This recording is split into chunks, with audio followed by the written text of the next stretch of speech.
Assalamualaikum, hai semua, balik lagi di channel aku Laila Ramadhani. Gimana kabarnya? Semoga selalu dalam keadaan sehat ya, dilancarkan rezekinya dan dimudahkan segala jalan urusannya, amin. Mengelola uang dengan baik tidak ada hubungannya dengan kecerdasan Anda, dan lebih banyak berhubungan dengan perilaku Anda.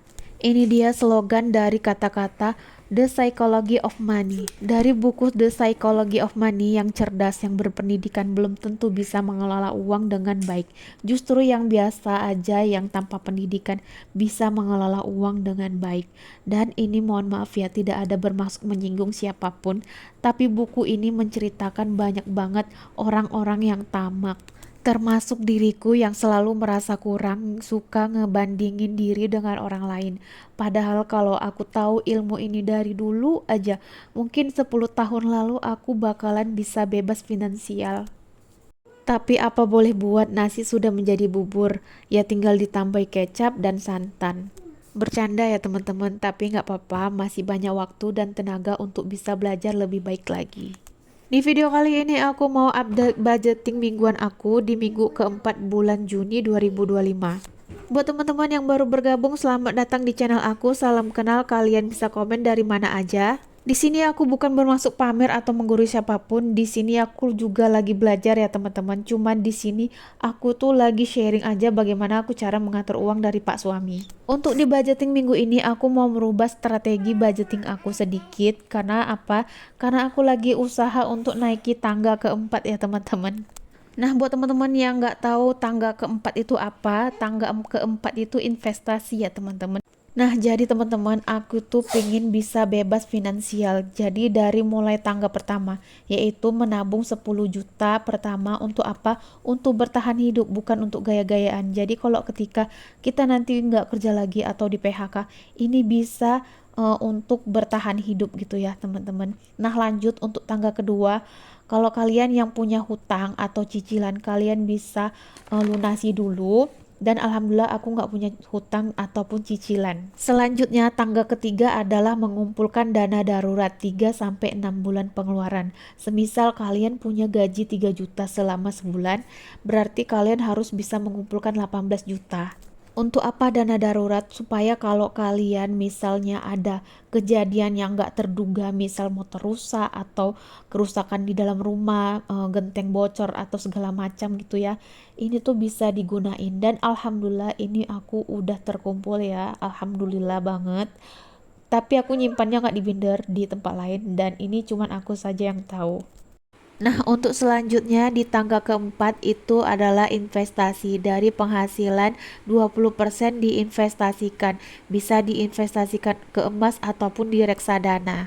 Buat kalian yang masih pemula, masih mau belajar investasi, kalian bisa investasi di reksadana pasar uang ataupun investasi emas yang mudah tapi resikonya aman.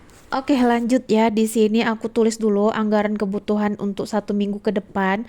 Alhamdulillah seperti biasa, seperti 2 minggu yang lalu aku tuh dapat gaji, dapat uang belanja, maksudnya 410.000. Jadi sebelum aku masukkan uang belanja ini ke anggaran mingguan aku, jadi aku udah sedekahin dulu. Karena memang untuk sedekah ini aku privasi banget ya teman-teman. Untuk tabungan, di sini aku menabung 30.000 per minggunya. Untuk investasi di sini aku menabung 50.000 per minggu. Untuk dana darurat di sini aku menabung 40.000. Untuk dana pendidikan di sini aku menabung 150.000.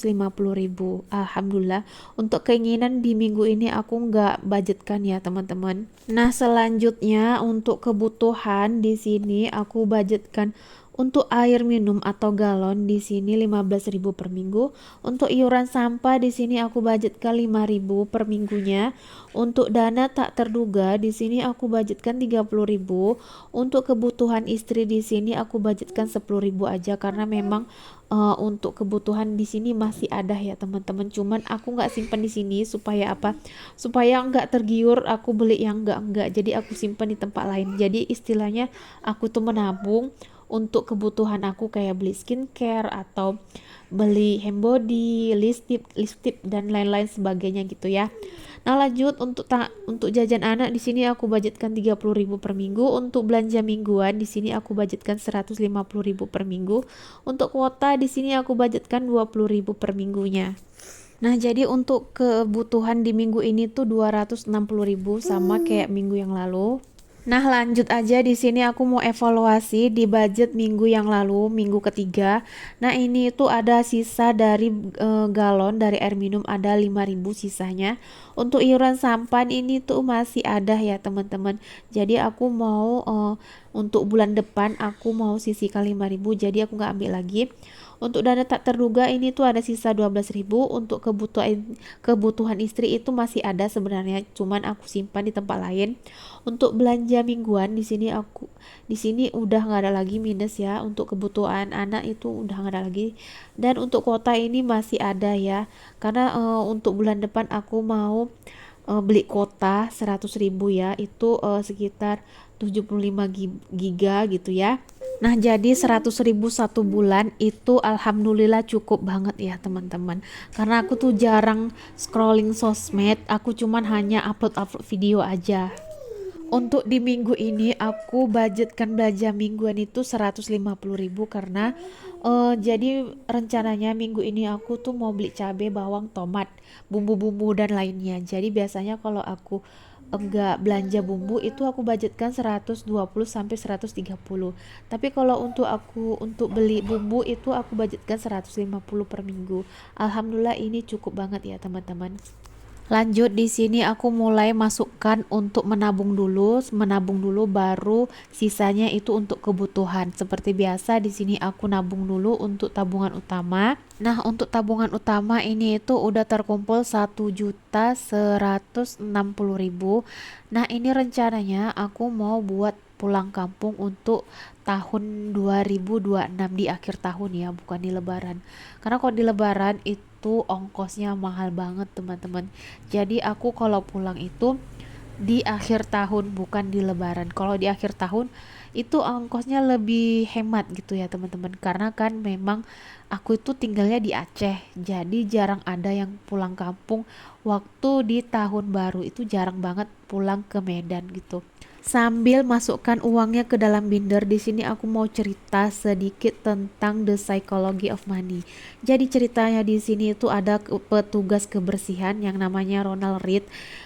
Diketahui kalau dia itu punya harta sebesar 8 juta dolar. Selama bekerja dia jadi tukang bersih-bersih dan penjaga pom bensin selama 25 tahun. Ketika aku baca buku ini tuh benar-benar kaget loh, nggak nyangka ya bisa-bisanya petugas kebersihan itu punya harta sebanyak 8 juta US dollar. Padahal Ronald Reed itu bukanlah orang yang berpendidikan, dia orang yang biasa aja. Nah, bagaimana dia cara bisa punya uang sebesar 8 juta US dollar?